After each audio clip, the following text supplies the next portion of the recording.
شوہر کی حیثیت ایک سائبان کی ہے۔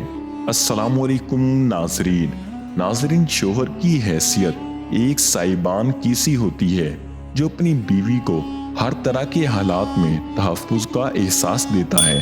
کبھی قسمت کی سختی کو اپنی تدبیر سے آسان کرتا ہے اور کبھی زمانے کی بے رخی اور بے تنائی پر اپنی بے لوث محبت کا یقین دلاتا ہے۔ رسول اللہ صلی اللہ علیہ وسلم کا فرمان ہے کہ عورتوں کی اکثریت شوہر کی ناشکری کی بنا پر جہنم میں جائیں گی۔ آج معمولی باتوں پر طلاق کا مطالبہ کیا جاتا ہے۔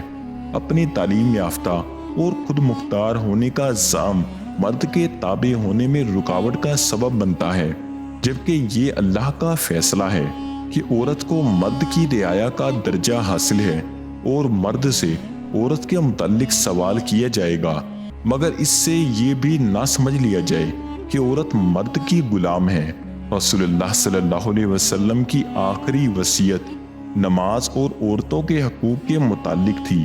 عورت کا حسن خدمت اور اس کی عزت و انکساری میں ہے۔ یہ دو ہتھیار ہیں جن سے شوہر کو تسخیر کیا جا سکتا ہے۔ شوہر کا وجود ڈھال ہے جو بیوی کو ناری اور بشرا دونوں طرح کے شیاطین سے محفوظ رکھتا ہے۔